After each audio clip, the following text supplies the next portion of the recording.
plan here is I will not talk for that much time today, so I just want to say thank you for those who came out. Thank you for those who are watching live on Instagram. So who we are, Outpost, we have two programs. We have a Writers in Residence program where the fellows are here in the month of September, and we have a Vermont Fellows program where you're with a Vermont BIPOC writer for over the course of the year. This is going into our 5th year, so applications are open. Pretty extraordinary and kind of crazy. It feels like we just started this, but we've been able to support a ton of writers. What makes us unique in the residency space is that our writers are paid to be here. I think as we sat around as a board, I think Tim Murray, one of our board members, I remember the phrase that was bounced around a lot was just, space, time without expectation. And so we hope that we've kind of given that to our fellows, right? There's no, we don't have conversations about what's going to happen. There's nothing due, right? There's one reading, and that's this that comes at the end. But we have been so blessed with phenomenal writers, phenomenal people who have blessed the property. The community support has been extraordinary. This past year, support from the Henry Luce Foundation has allowed us to boost what was our award to now $4,000 for there to come. Travel is included. All of their meals are included. This year, Joelle, who will be the MC, is Outpost manager, is cooking for them. I'm sure we'll hear about all the meals and making sure that everything is okay. I'll say you'll see a bunch of QR codes around here. This is a fundraiser for those watching over the internet. You can donate on our website as well. I mean, I know this moment is particularly fraught and we oftentimes feel overwhelmed, but these are the things that you can do to support particularly writers who are being actively silenced in these moments. We've been, again, the Luce Foundation in this past year, we've been fortunate with the support that we've been given, but we want to keep doing this. And we're growing. We will, I was just talking with Rage, one of the writers you'll hear from, we're going to be organizing a reading for Outpost alum north of the border in Canada, upcoming in 2026. We've recently partnered with the Vermont Studio Center, where starting in 2027 and ongoing every year, there will be an Outpost alum that will serve as a visiting writer. So, we're not just, the writers don't just come and sit with us for the month, but we hope to create a sense of family and continue to support their careers in any way that we can moving forward. On that note, there are a ton of books over here. This is great. When we first did this, we obviously had books from our board members, books from the first writers that were there, and then it was like books from Vermont and tangentially related stuff. All the stuff over there is direct connected to Outpost. So Damani Thomas, who you'll hear from, his book did not arrive here, but we will blast on Instagram. We will buy a bunch of copies and give them away for free. If it comes tonight or tomorrow, hopefully they'll be signed while you're still here. Another fellow's book, Bernardo Wade, who was here last year. His book drops from Lookout in early October. I have a QR code set up here, a QR code right there by the book. Buy it, pre-order, those things matter for what are tremendous books. Ross Gay, if anyone knows poetry, knows Ross Gay. Ross Gay writes a foreword to this book, obviously blurbs it. Bernardo Wade is an extraordinary talent for those in the room who heard him read last year. All right, I'm gonna say that's it for me. Joe, before I introduce you, just thank you for all you've done.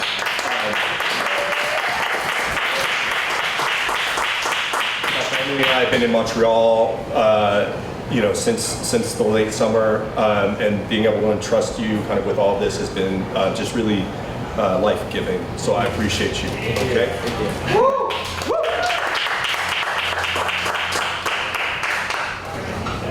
I welcome sincerity into the room. And before I turn the mic over to our speakers this evening, I want to share a bit about these fellows I've been lucky to have the pleasure of getting to know this month. I came into this role imagining I would mostly be cooking dinner for our two current fellows, David and Damani, and retrieving for them whatever they needed to make their time here as comfortable and enjoyable as possible. But throughout this month, we shared writings with each other, hosted our own open mic, communed with the night. We've admired the cows and horses as gorgeous sunsets beckoned us homeward. We've eaten more kale, probably more than all of you combined. We've opened ourselves up to an intimacy born of an appreciation of our Blackness, our aliveness, our kindness to ourselves, in honor of the beauty of what we attempt to do through language. Through those, though there are those of us here more verbose than others within the group, we've talked craft, we've talked family, we've talked nightmares and freedoms, we ate good, we made being together a practice of laughter, of quiet, of safety, and sincerity. It's been an honor to watch them work and pace in the yard and blend things and bake things. Thank you both for your willingness, thank you all, and Rage, for your willingness to show up as you are, for your stories, your peculiar questions, for enjoying my food, for taking good care of yourselves. Thank you, Rage, for illuminating to us how else freedom and safety can look, what it means to define it for yourselves and for your loves, for coming over and lighting up our day on what was the first of many of these recurring rainy days. I hope you'll enjoy these beautiful writers as much as I have. Maybe afterwards you might ask them about nightmares, or whether they aspire to be spies, or what poetry power means to them. I will leave you with this intention that I wrote for our time together before the fellows arrived. And I would say that we lived pretty faithfully to it. May we be kind to one another and encouraging and sincere and moody at times, but loving. May we be honest and truthful and beautiful in each breath.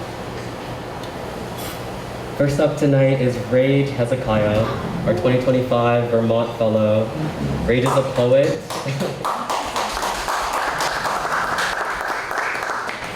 I will ask you to hold your applause until I'm done with all of the fellows. Rage is a poet and educator who earned her MFA from Emerson College. Her newest collection, Yearn, which is over there, won the 2021 Diode Editions Book Contest and was a Lambda Literary Award finalist and a Vermont Book Award finalist and an Audre Lorde Award for Lesbian Poetry finalist. Woohoo! She's received fellowships from Kenham, McDowell, and the Ragdale Foundation, and her poems have been published internationally. Please welcome Rage. Woo! Following Rage will be David Emeka, one of our 2025 Fellows in Residence. David is a queer writer from Nigeria who just graduated with an MFA from Washington University in St. Louis. His work explores themes of loneliness, mental health, family, morality, queer community, and joy. His fiction has appeared in Brittle Paper, the Kalahari Review, and the Edroid Journal, and he's currently working on short stories begging to be novels. Please welcome David. And finally, Damani Thomas, our other 2025 Fellow in Residence. Damani is a writer, a nerd, and a bird, possibly, and an aspiring game enthusiast from Oakland, California. He's interested in those tiny moments that capture attention spans. Damani was recently awarded an Emerging Voices Fellowship through PEN America, and his debut short book, Grown Up Elementary, as Ricardo mentioned, was published this year. When he's not writing poetry, you can find him studying horror movies, dancing, and making really good coffee matcha milkshakes, and eating too many fries. Please welcome Damani. Welcome Rage now.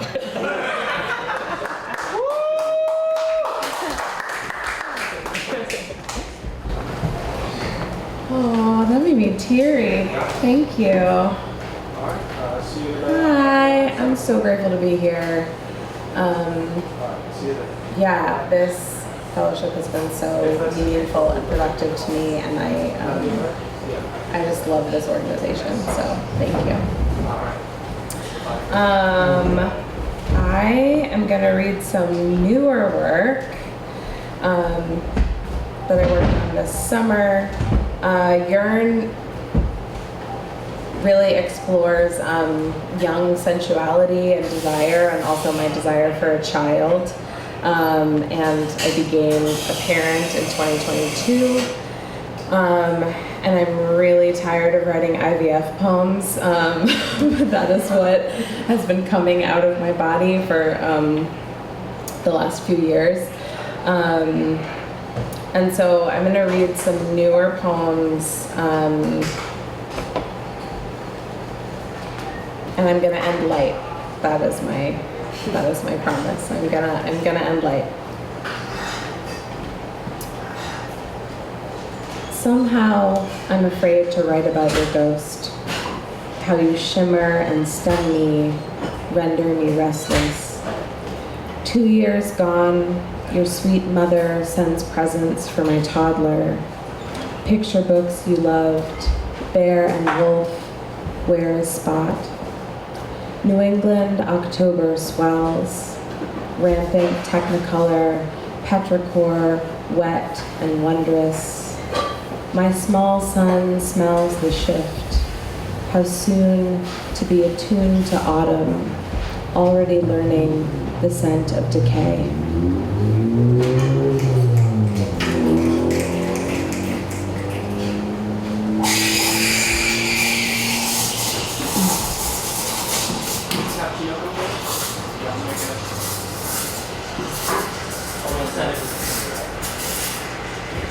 Ode to a failed embryo.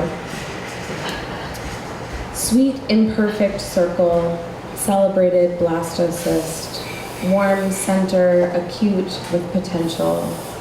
I huddled limpet shells around your toneless image, rose quartz hymns, honeycombed heart, fruited ghostling. You could have been anyone.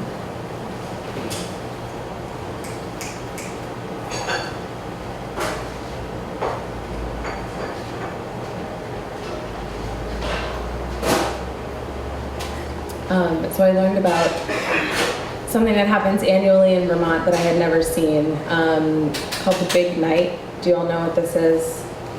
The Big Night is the first rainy evening that the temperature goes over 50 degrees, I think, and so all of the reptiles come out.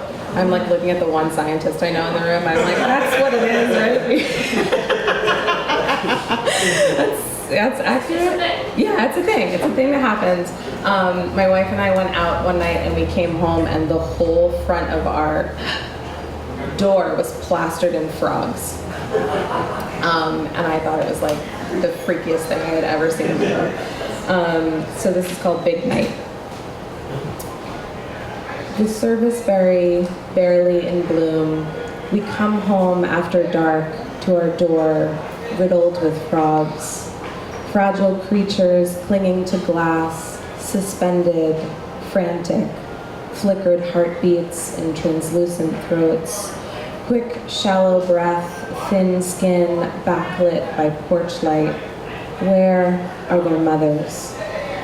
I have been edged out of my own life. My sweet, snotty toddler blurts urgent words, threaded with desire. More banana, blocks, bubbles, open, outside. Lately, he dislikes my sweatshirts, demands I disrobe before lifting him into my lap.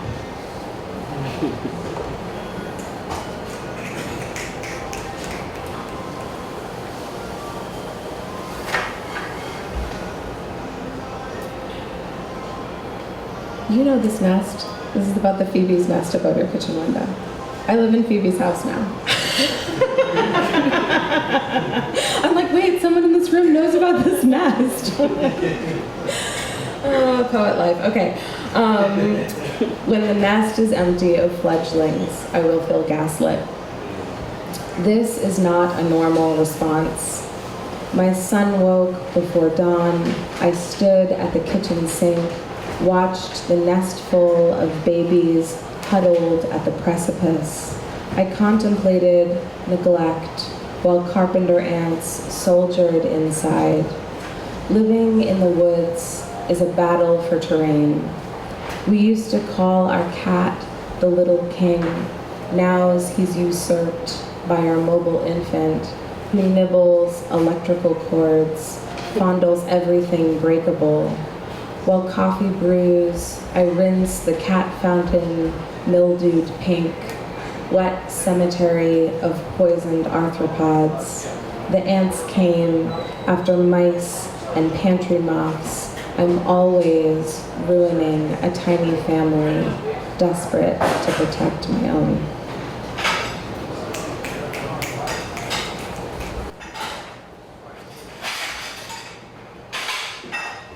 Okay, I'm gonna read two more.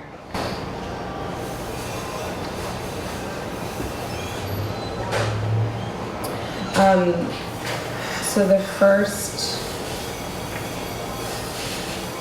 I lost a friend to an opioid overdose a couple of years ago. And it feels really scary to write into that space of loss, but that has been happening more lately. So I'm gonna read one more poem about that, and then I will close with a much lighter poem.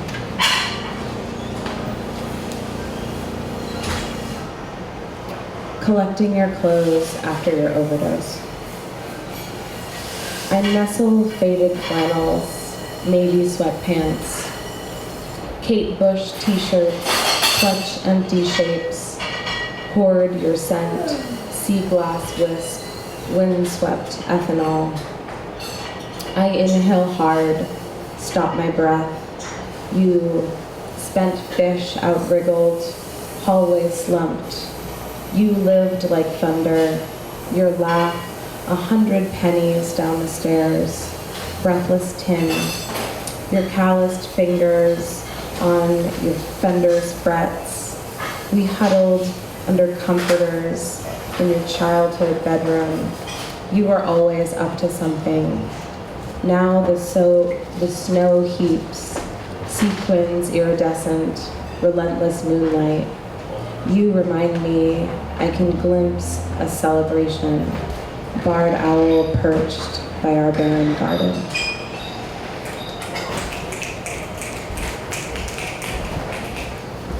And this is my last poem. Thanks for listening. This is called Gratitude.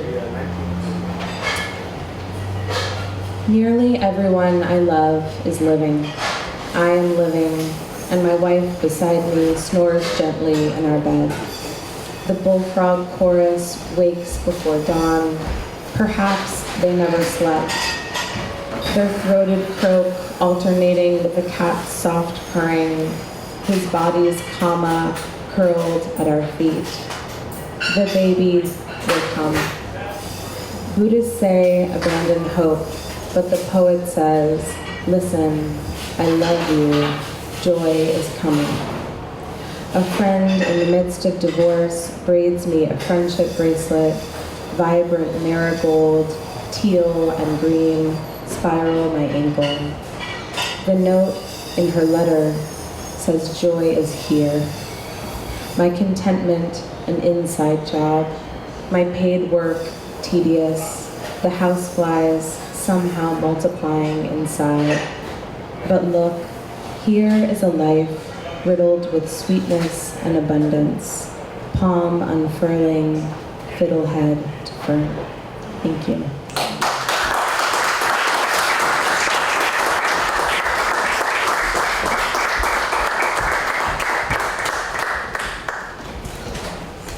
Now welcome David to the podium.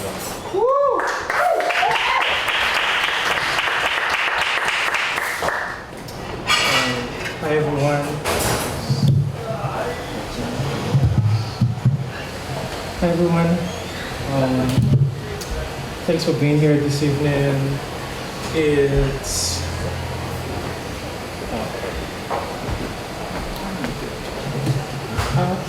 thank you. I first just want to say thank you to everyone at Outpost. I remember the evening Ricardo called me to tell me I got into this, and we had just gotten very terrible news in my MFA program, like that very evening, and it was very anchoring to have to look forward to this, or to know that this was going to come at the end of the summer. And I think all of the work I was able to get done, even back in St. Louis, like I was able to because I knew I was coming out to this, and I'm very thankful for that. And the month has just been lovely. There are so many things I didn't know I liked eating until I got here. Like every evening, the money and I would just be like, Joel has done it again. Like I don't know how, but it's and just having this space to think. My process is very chaotic and like just being able to pace around the property, like no matter how anxious I get, like being in my head, like I can't be larger than the mountains, and that was very calming. I'm going to be reading from a story I started this summer. It was the very first thing I began writing, and I started it partly because I'm very homesick right now. Like the longer I'm away from Nigeria, the more I miss it. And I found myself writing more about the place. Like I've always written about the people, but I found myself writing more about the place, and thinking about, like the intersection between time and morality. Like that's like very, I think those are the questions I think about the most. And so in this story, it takes place, or the entirety of it spans less than a week. And it's very long. I'm only reading like the very first 4 pages of it. My stories tend to be very long, so it's impossible to get it all here.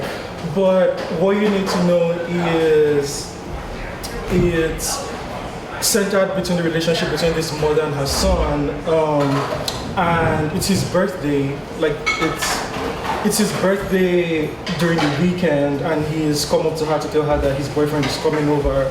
And he's just like, this is a passive thing that's happening, despite knowing like the sort of ambient homophobia that exists in the country. And that situation was interesting to me because I wanted to see, like he tells her this in the middle of the week and sort of alters the way like the week is going to go. Like the week has already been altered through like this looming wonderful family thing, and then he introduces these elements to their family dynamics. And at first I thought the story was going to end tragically. I wanted a tragic ending, but I was like, there is no way this is going to end happily. But somehow it did. Like I don't know how that happened. But this is the first 4 pages of that. I hope you enjoy. It's titled Ordinary Things. As though it were any ordinary applaudable thing, her son declared his boyfriend was visiting for the weekend. He had marched into the kitchen where she stood making dinner, calling "Mommy," and then delivering the words that beat the blood senseless in her head, withering her hands and throat. Should his father ask, he continued, unobstructed, his boyfriend was simply a friend trying to learn web design. He knew how difficult the request it was, but it would mean a lot to him if she just opened her heart. I've heard you, Oledo murmured, forcing life into her fingers. The evening had sunk into decrepit folds, her pot furiously spitting hot drops of tomato paste as she stirred the boiling bits at the bottom. With the end of her wrapper, she wiped splatter and sweat from her face. Henry remained standing behind her, shirtless and muscled, severe beyond his age of 24. It's not like I wanted to spring this on you, he said. I just confirmed it now. He's coming Friday afternoon and going on Sunday morning, so you will mostly spend time with him on Saturday. Oledo nodded. It was Wednesday. She had written the dates that morning in white chalk in the top left corner of her classroom's blackboard. She had thought, excited, that it was one less day till Henry's birthday. Are you making jollof rice, he asked, leaning in, even though the pot of rice sat starkly at the foot of the stove. He was trying to be nearer to her, to seduce her with his presence, which he had withheld these past many weeks. Yes, Oledo answered angrily, but the anger remained trapped in her mouth, in her jaws. She stirred the stew, which appeared to her sour and sad. She refused to cry. Ashamed for the lack during Henry's graduation in December, all year she had put aside percentages of her salary to get him this birthday present, a small week-long feast culminating on Saturday, the D-Day. She had drawn out an elaborate plan, meaning to cook a goosey soup with stockfish and beef today, jollof rice with plantains on Friday, but NEPA had not brought the lights in 2 days and she was afraid of making a pot of soup that would go bad, forcing her to substitute the meals. It smells so good already, Henry praised. But why don't you use the gas cooker? It's not for decoration. Sitting like this is bad for your back. Oledo wanted him gone.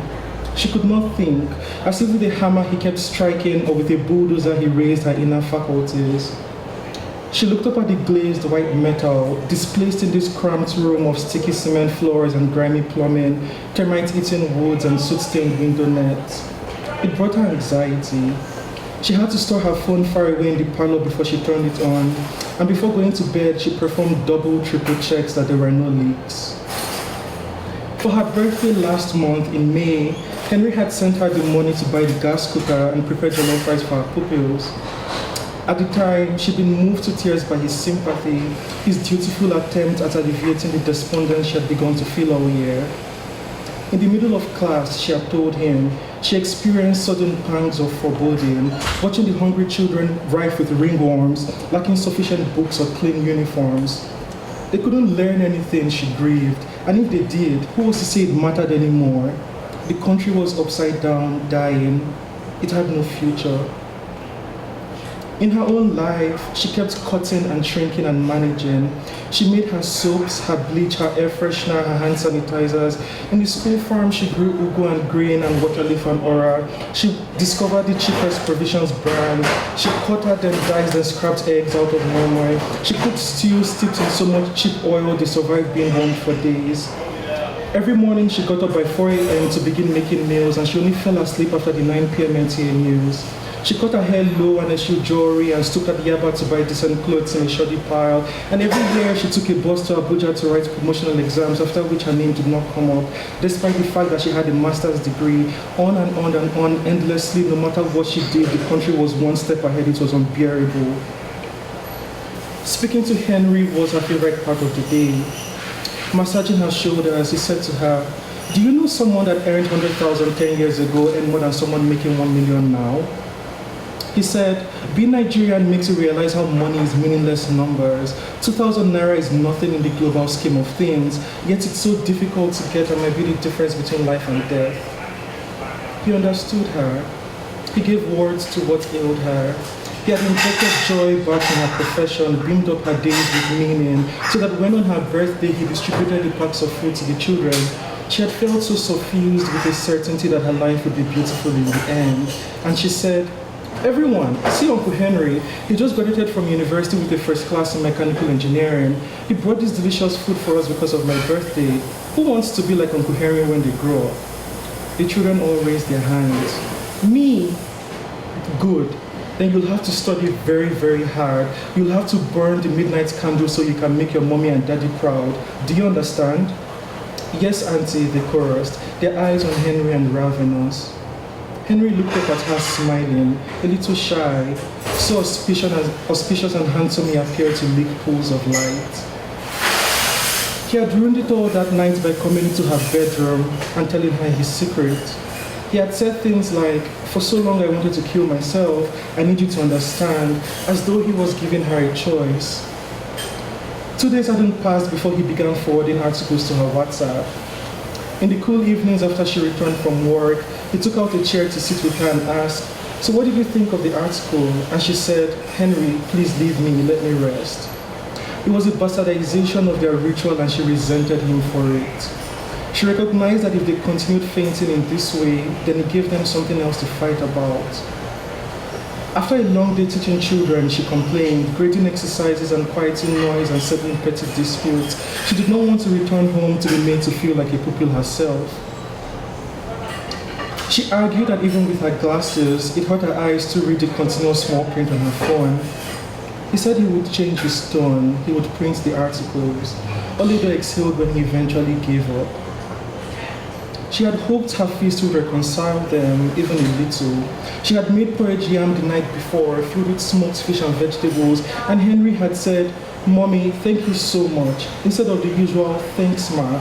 And how glad, how joyful those extra words had made her. Now she knew there would be no end. "Take back your gas cooker," she wanted to say to him. "Take back the money for your rice." But she did not say these, however cruel of him to remain here demanding her responses. She raised a hand to her hurting jaw. "Do you see me cooking many things now?" she said. She asked with great strain. "I've already fried my chicken. All I have left to do is finish this stew. If you go to buy gas at the filling station, you will see how much they will call for you." Walking away, he said simply, "Okay." This was his nature, Oledo thought, seeking the past to mitigate the shock of her predicament. He was always wishing for her to be more. At age 4, asking why she didn't buy beautiful handbags or tall heels like his aunties, or returning from birthday parties suggesting that she begin cooking with firewood because Yoruba women cook with firewood and their jollof rice tasted better than hers. Staying at home itched him. The poverty of their home itched him. She returned from work some days and caught him in a walking daze around the house. When she asked him what was wrong, he said nothing, only to later make suggestions for improvements that, ignored, he made himself. He changed the net doors at the parlor entrance, he tiled the floors of the bathrooms, he endlessly rearranged the couches in the parlor. Did he think she was comfortable living in this house? That she had envisioned remaining in it for 25 years as it crumbled around her? That she had not been young once with aspirations to touch the sky? Oledo rested the metal frying spoon, staring past a wispy gecko on the blackened wall. You never listen to children for this reason. Their beliefs were so strong that they swayed this way today and the next way tomorrow. First firewood and now gas cooker. Oledo shut her eyes and covered her face. To whom could she say, "My son is a shameless homosexual, but I don't want to lose him"? "Oh, Holy Spirit," she sobbed. "Holy Spirit, help me." After Henry told Oledo his secret, she began wondering which of the men she passed by on the road was a homosexual. She knew she would be accounting for only one half of their population, the ones not like Henry, the ones perhaps like his boyfriend. She had had a few pupils in the past who were effeminate, and there was a male teacher, Mr. Sampson, who was 35 and unmarried, always flaring his hands as he spoke. In the staff room, Oledo watched him, wondering if he had a lover, if he too had been so lonely he thought of killing himself. She wished to say she understood. She too felt desire as she sank down the drain of her mind. She too had known such wretched loneliness. She had never felt at home in her body, being too thin as a young girl, the stock of unending laughter, and now too fat. She still had no friends except for her fellow teachers, whom she hardly saw outside of school. She tried reading some of the articles. There was one about an Hausa woman who fought to be lovers, about Hausa women who fought to be lovers in the 70s, an essay about a young boy who was benignly different from everyone else. But however much she tried, their lives felt shorn of some fundamental wholeness. Henry's oldest brother Kelvin was expecting a child anytime now. His second brother Tochukwu would marry soon, following suit. With those two, she would never pressure him. What he wanted, her unalloyed acceptance, she would never give. It was a sin. The spoon stung Oledo when she picked it up. Angered, she sought to blow off the stove. But if she did, she would have to take her phone to the parlor where Henry sat with his laptop, or to the bedroom where her husband Maduka paced praying on the phone. Otherwise, she would have to relight the stove. She would have to take off the hot metal necklace on which the pot stood, the hot rusting metal core through which the flames was contained, and then crank the incorrigible wicks, using her fingers to draw them up, sooty and hot and suffused with kerosene. Oledo stood, her back shot through with a familiar ache. She poured pureed tomatoes into the pot and uncovered her bucket of fermenting corn. Because of Henry, she had added guinea corn to the yellow, which was so expensive now, knowing he would detect and be pleased with the difference. They used to sieve the corn together, chatting over the sound of starchy water cascading through floor. Now he just drops the bucket on the floor and announces his return from the grinding shop. They used to fry granules together afterwards, the both of them impatiently popping hot shells in their mouths and laughing. Olade, Maduka called lovingly. He was always announcing his desire for her presence ahead of his body's efforts towards her. He yelled in this momentous way and then proceeded to rub her shoulders or present his astonishing find of the hour. She heard their bedroom door scraping the ground and then his heavy steps. "My beautiful wife," he called in Igbo. "You are cooking?" "You've seen it," she said. He gazed in his singlet and boxers, as gentlemanly as the day they married. Even more so, Oledo thought sometimes, with the new seedlings of ash in his hair. She had always found it beneficial to her temperament that he spoke so passionately, with the entirety of his might, incapable of concealment. But in the light of Henry's secrets, she wished for a more subtle husband. He made his living now preaching in buses, and he returned home to intercede for the despair of strangers. While they ate dinner, he recounted to her the situations he encountered that day, buttressing the necessities of his and others' genuine Christian encouragement. At the start of the week, as Oledo planned her feast, Maduka began a 7-day fast. He implored her and Henry to join him in order to usher in Henry's silver year. And Henry agreed but secretly ate his meals. That Maduka could go out daily on an empty stomach, hopping from bus to bus, returning home to break his fast with watermelon and pineapples, and one small meal before embarking again the next day, they all hearkened to a strength of spirit Oledo admired and downright coveted. "This my wife," he said, looking at her in that way that made her feel completely understood and yet vacant.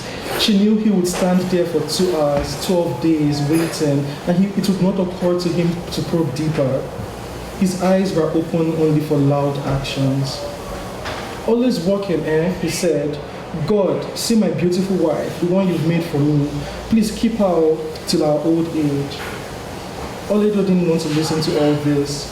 She poured her stock and the rice, lowered the wicks. "Don't worry," she said, "food will soon be ready. It smells delicious." His phone rang and he picked it up, turning away. "Excuse me, give me a minute," he said. Oledo imagined she could say, "Day, cut the call, this is important. Henry is a homosexual." "What do you mean?" he would ask her.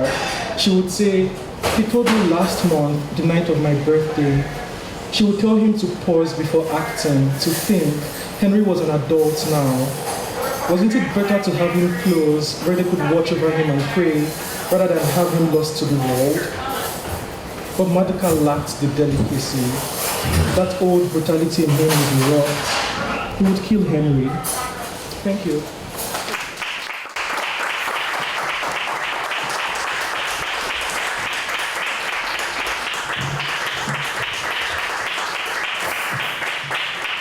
And finally, welcome Damani Thomas to the podium.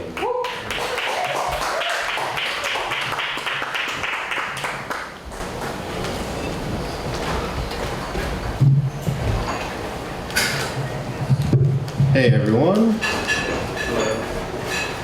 What is it? Good evening, good afternoon. Okay, so I have a few poems for y'all, and my intention with those poems and with kind of like any reading I do is to like leave people in a better place than where we started. And so I'm going to take on that very unreasonable task. But here we are. Yes, but first I want to say thank you to the folks who like made this month possible. I don't get a lot of writing time back in the Bay Area because of career choices. And yeah, just having a month to write was so strange because it just doesn't happen. And I was telling a friend a few weeks ago that I think I was taking certain images for granted because I see them all the time, and so coming out here and just like seeing like giant trees like lots of giant trees was incredible. So this first poem is a pastoral for weddings in Vermont.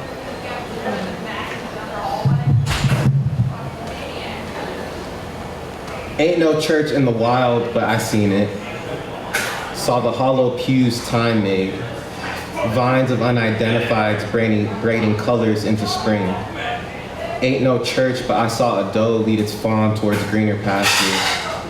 Count every spider as a guest. Flies whir in shifts and somehow find the tone to Etta James at last. The aisle, exit of a cornfield littered with daffodils in time's bad dye job. The bride came stumbling into frame like a true final girl.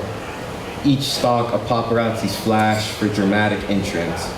The wind said, "Congratulations, by the way."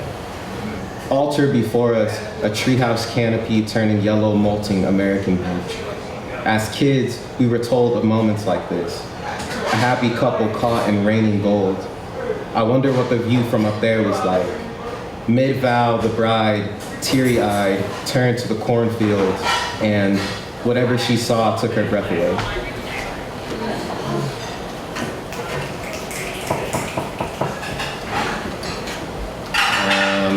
Last week, I don't like spiders. I'm not like I'm not like afraid of them, right? I just like, it's like a boundary thing, you know? So cool. So this next poem is titled "Pest Control Feels Like the End of a Mitski Song."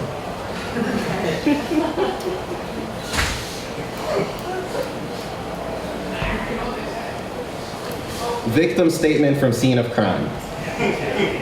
8 stilt-like doomsday devices drilled into the soft expense of my bedroom ceiling, excavating some unidentified information. Officer, I'm joking. A few weeks ago, a spider attacked me. By attacked, I mean it was minding its own business, but it was dark, and it was black, and it was in my room. And in my room, I am American, ethnically white woman by way of 23andMe.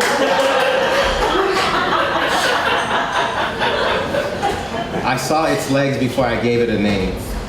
Saw it cross my border of non-negotiables and ill. Grabbed the trigger of my sandal before I considered the blood loss. When I won the game, I stood, arms stretched like Rocky conquering those stairs. My God moment interrupted by a sharp pain. My thumb knuckle caught the ceiling that kept this bounty castle fortified. Scraped value off my royalty. This new moat red welled at the hinge. A sliver of humanity revealing muscle tissue, bubblegum pink texture of a fruit roll-up dropped in playground moshes by a riot of light-up Skechers and bedtimes, salt of a flag torn in a beef jerky strips. I do not understand the purpose of democracy besides to be consumed. Bald eagle diet, here comes the plane whooshes onto a citizen's tongue runway delicacy. I love my country and the way starved dogs get possessive over a piece of meat. But back to the spider and its 8 legs of world domination. That arachnid had the world to choose from, but this, mine, all mine, all mine.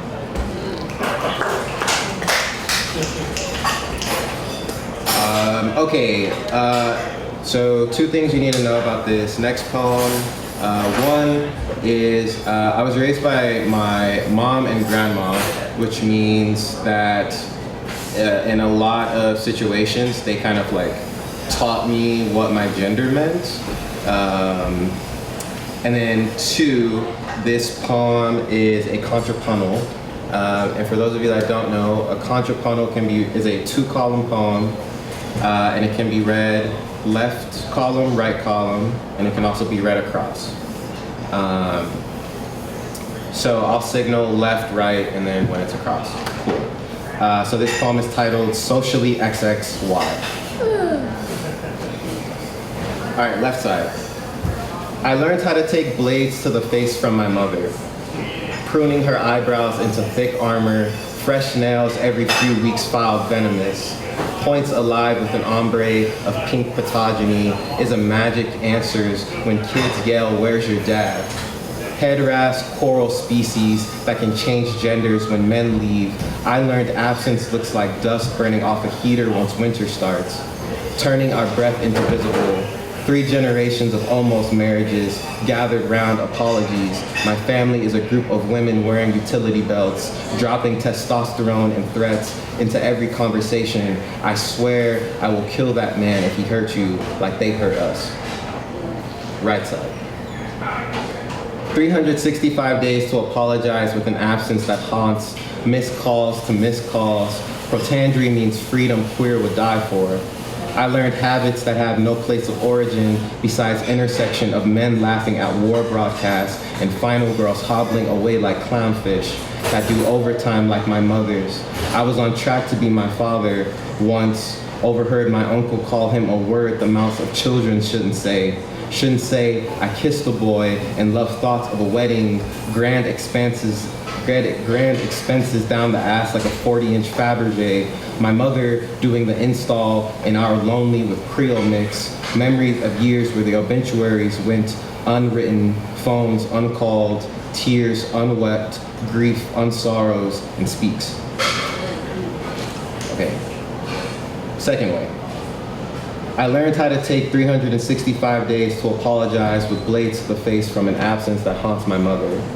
Pruning missed calls to missed calls, her eyebrows into thick protandry means freedom, armor, fresh nails, every queer would die for. Few weeks filed venomous, I learned habits that have points alive with an ombre, no place of origin besides a peak progeny is a magic intersection of men laughing answers when kids yell at war broadcasts and final girls, where's your dad? Hobbling away like clownfish, head rasp, coral, species that do overtime like my mother's that can change genders when I was on track to be my father. Once men leave, I learned absence, overheard my uncle call him a word, looks like dust burning off the mouths of children. Shouldn't say a heater once winter starts, shouldn't say I kissed a boy and love turning our breath into thoughts of a wedding, grand, visible, 3 generations of almost expenses down the ass like a 40-inch Fabergé. Marriages gathered round, my mother doing the install and our apologies. My family is a group, lonely with Creole mix, memories of women wearing utility belts, years where the obituaries went, dropping testosterone and threats, unwritten, phones, uncalled, tears into every conversation. I swear, unwept, grief, unsorrows, and speaks. I will kill that man if he hurt you like they hurt us.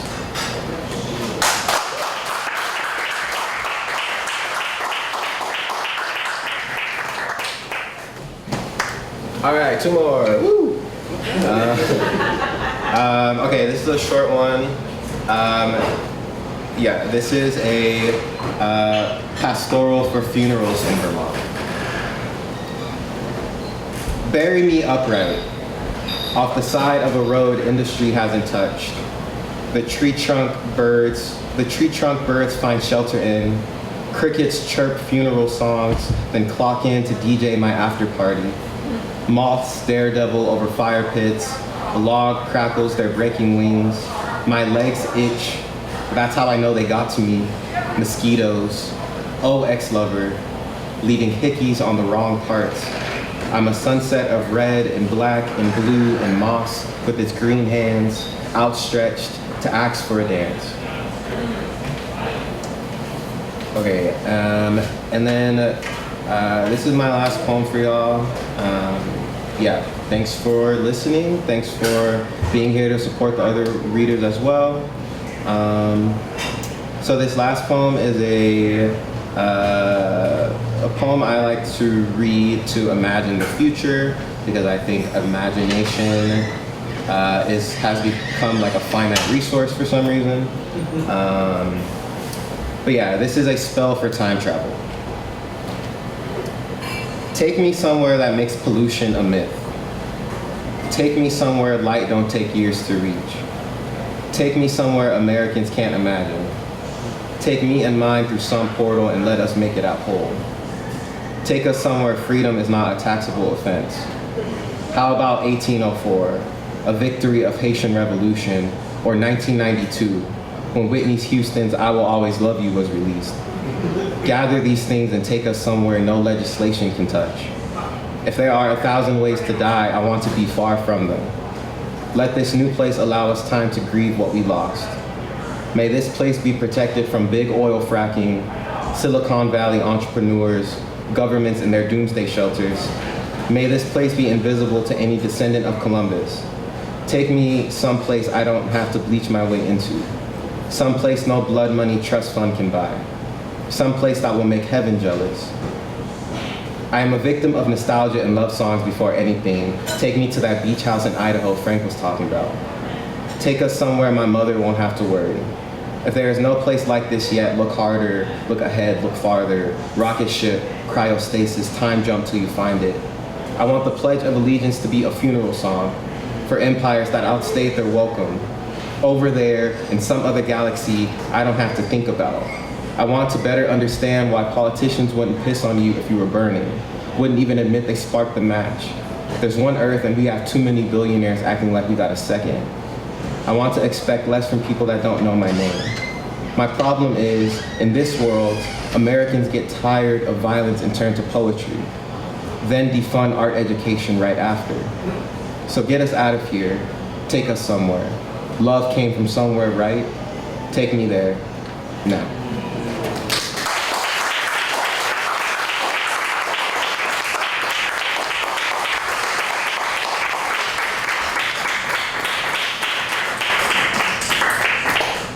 Let's enjoy each other's company. I'll say on that note, if you donate and slip in the note that you want a copy of Damani's book that isn't here, just let me know and I'll make sure it gets to you. Okay, thank you very much. Thank you, Joe.